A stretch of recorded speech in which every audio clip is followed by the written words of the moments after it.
कक्षा 7 इकाई नंबर 6 मालवजी फौजदार नाट्यकरण। प्रथम दृश्य। पात्र शिवाजी, मालवजी, तानाजी और दरबान। शिवाजी का शयन कक्ष। शिवाजी सो रहे, मालवजी हाथ में नंगी तलवार लेकर शिवाजी का वध कर रहे हैं और तानाजी उनको बचा रहे हैं। अच्छा, मेरा नाम मालव जी है। मालव जी, जानते हो इस अपराध के लिए तुम्हें क्या दंड भोगना होगा? मृत्यु।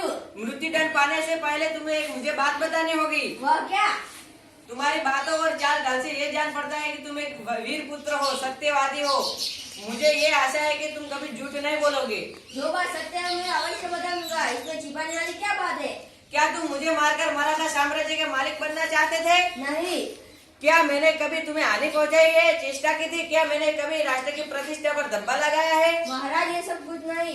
फिर तुम्हारे मन में क्या बात थी? अगर आप सुनना चाहते तो सुनिए। मेरे पिताजी आपकी सेना में सिपाही थे। उन्होंने देश की रक्षा के लिए अपने प्राण न्यौछावर कर दिए। आज उनको मरे हुए 2 वर्ष हो गए।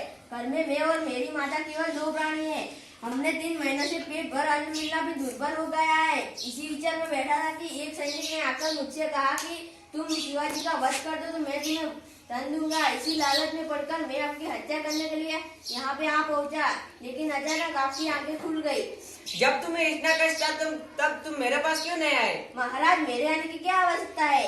जिस वीर सैनिक ने देश की रक्षा के लिए अपने प्राण गंवा दिए, उसके परिवार के पालन पोषण की चिंता करना आपका ही कर्तव्य है। तानाजी, इस बालक को ले जाकर जेल खाने में बंद कर दो। कल उसे मृत्यु दंड दिया जाएगा। मृत्यु दंड पाने से पहले मैं आपसे एक बात की भीख मांगता हूँ। वो क्या?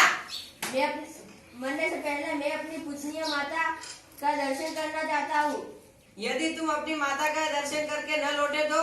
मैं वीर पुत्र हूँ, झूठ बोलकर मृत्यु से बचना नहीं चाहता। मैं प्रतिज्ञा करता हूँ कि माता का दर्शन करके मैं जल्दी लौटूंगा। अच्छा, जाओ, यही देखना है। ओ, इस बालक में तो कितनी वीरता फुट फुट कर भरी है। साथ ही ये अपना माता का भक्त भी है। ऐसे ही बालक अपनी माता पिता की लाज रखते हैं। तानाजी, तुम्हारी क्या राय है?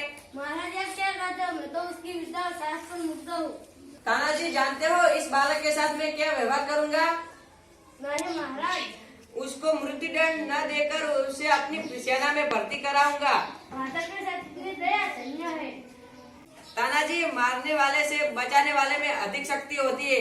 आज तुमने हमारी जान बचाई, मैं तुम्हारा आभारी रहूंगा।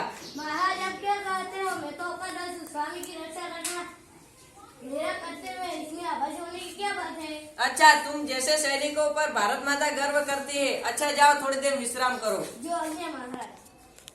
दूसरा दृश्य। शिवाजी के दुर्ग का कमरा, दोपहर का समय।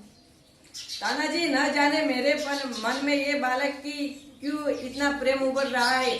जब से वो मेरे सामने से गया है, मैं उसी के बारे में ही सोच रहा हूँ। महाराज, यह उसकी वीरता और साहस का फल है।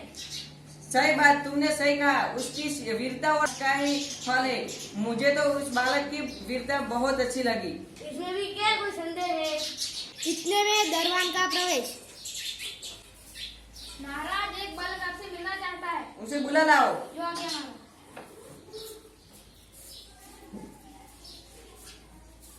महाराज, आपका अपराधी मृत्युदंड पाने के लिए उपस्थित है।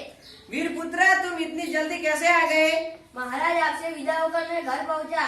माँ बड़ी देर से मेरी प्रतीक्षा कर रही थी। मुझे देखते ही उसने छाती से लगा लिया। उस समय मैंने सोचा कि सारा भेद कह दूं, परंतु मेरी हिम्मत नहीं बढ़ी। आप जो चाहे वो कर सकते हैं, परंतु मैं एक और बात मांगता हूँ। वह क्या? मेरी माँ की सारी जिम्मेदारी आप अपने सर पर ले लीजिए। वीर पुत्र, तुम एक सचमुच क्षत्रिय पुत्र हो।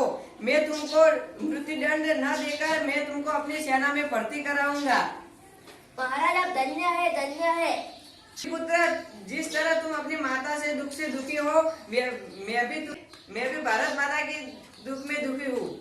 आपने मुझे जीवन दान दिया है। ये शरीर आपका है। आप जो चाहे वो करा सकते हैं। मैं प्रतिज्ञा करता हूँ कि मैं मातृभूमि की रक्षा करूँगा जब तक मेरे शरीर में जान है तब तक। वीर पुत्र, तुमसे मुझे यही आशा है। आज्ञा महाराज।